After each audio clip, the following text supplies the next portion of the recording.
Big Trouble in Little China has all the ingredients to become a major blockbuster hit, but it didn't. It flopped. Why was that? Incidentally, Kurt Russell was very apprehensive about this film, and he wasn't the first choice to play the role of Jack Burton, but who was? Find out this and more as I delve behind the scenes of Big Trouble in Little China. Welcome to Sci-Fi Fans, the channel of pop culture, trivia, chat, unboxings, and occasional reviews. So, Big Trouble in Little China was released on the 2nd of July in 1986.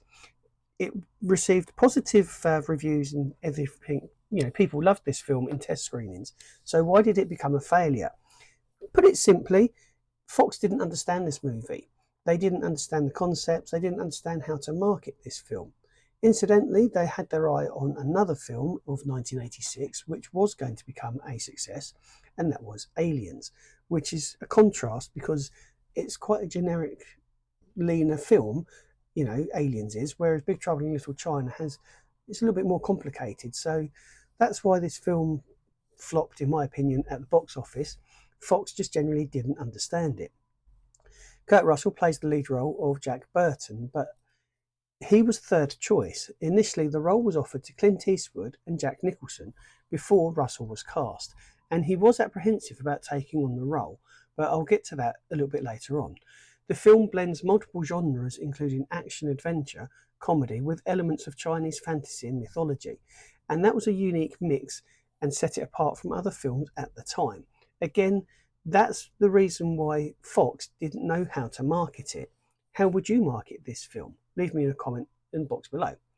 John Carpenter directed the film, and this was his fourth collaboration with Kurt Russell. They had previously worked on Elvis, Escape from New York, as well as The Thing.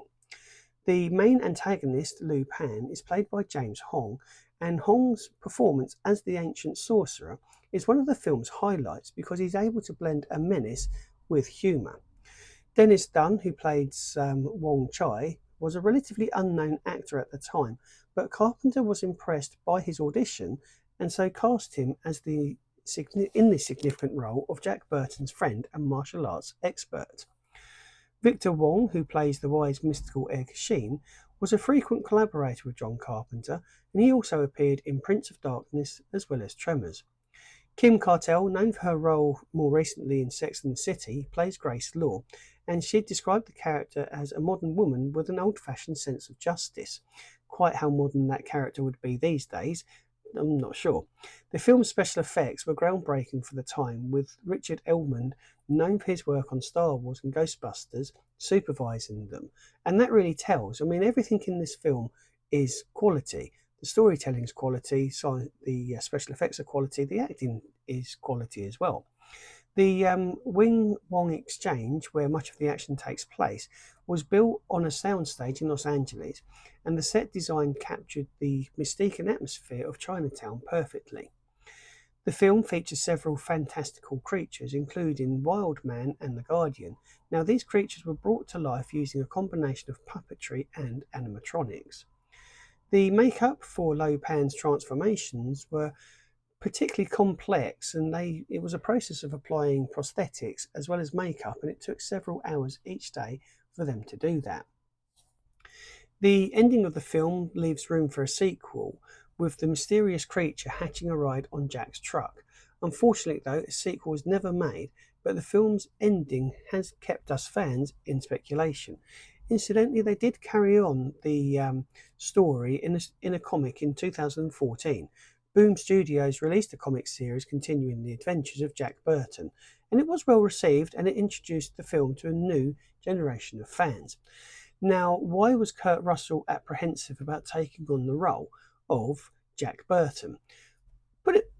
Simply put, it was because he'd made a string of movies that had flopped. So he said to John Carpenter about this in general discussion, and John Carpenter told Kurt that it didn't matter to him that his previous films had failed. He just wanted to make this movie with him. So there you go. That's my chat and trivia about Big Trouble in Little China. Hope you found it interesting. If there's anything that I didn't discuss, please leave a comment in the box below and tell me what that was. And what did you think? Do you enjoy Big Trouble in Little China? Could you understand now that you know that Aliens was released the same year and Fox didn't understand how to promote this film, why it failed, leave a comment in the box below, and I will be back very soon with another video, or I'll be showing you some more through the years with the actors, and check out the shorts.